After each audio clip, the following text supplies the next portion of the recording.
Hey everyone, it's Deb here from Deb's Greenhouse, and we've got today's top 5 plants. We are starting off with this beautiful Coleus. It is called Kong Rose. So of all the Coleus we grow, the Kong series is the only series that should be grown in the shade. So grow this in an area that would get morning sun, or it could go on the north side, or you could grow it somewhere that it would get sun in the late evening, like after dinner time. So if it's in the full hot sun during midday, it will get a sunburn. You'll notice some crisping on the edges, and we don't want that to happen. So make sure to tuck this safe away in a spot that has some shade. These leaves, they're already gorgeous and big, but they will get massive. Like one leaf could be the size of my face. They're so pretty, and that's why we grow them. They're stunning. And I just love the blend of colors from the lime to like the maroon and then that hot pink streak. I love it.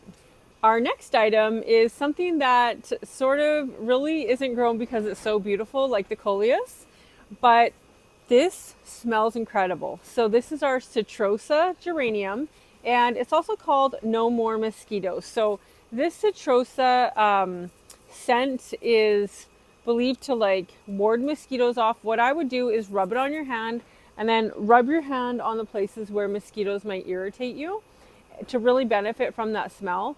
These get humongous, so I would say it easily could grow 20 inches to 24 inches tall and very bushy. If you're putting this in a planter, like a 12-inch planter, just plant one by itself.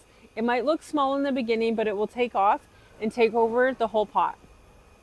If you're putting it in a bigger pot, let's say a 20-inch pot, you could bottom plant it with something pretty like petunias or whatever you like for color, other geraniums, but just know that it does grow very large. And the green is nice. It can, but doesn't always bloom a small flower that's quite a pale lavender color. And although very pretty, it's just mostly grown for the scent.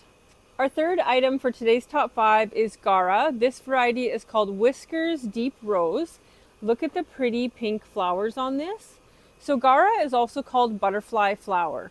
Not only do the blooms sort of look like a cute little butterfly, but they also attract butterflies. So you would use this in the same way you'd use a grass spike in your container. So it's going to get nice and tall. And what's pretty about it is that it sways in the wind like that.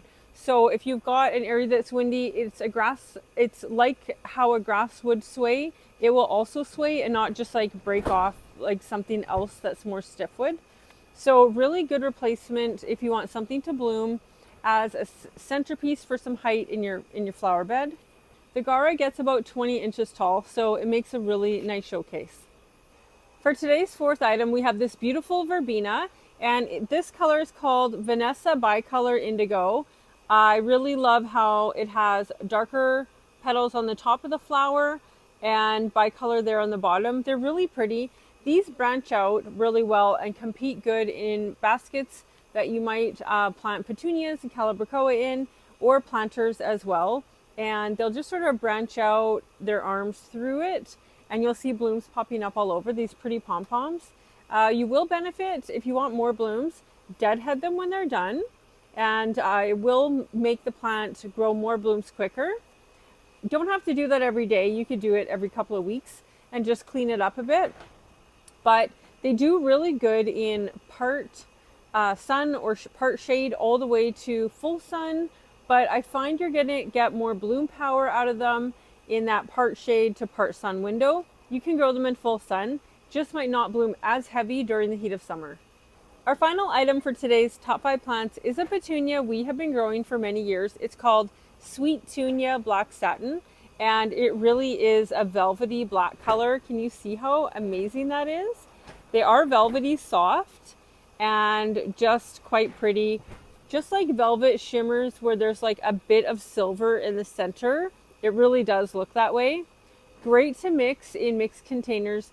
These are going to wave out, so they'll get up to 4 feet in spread.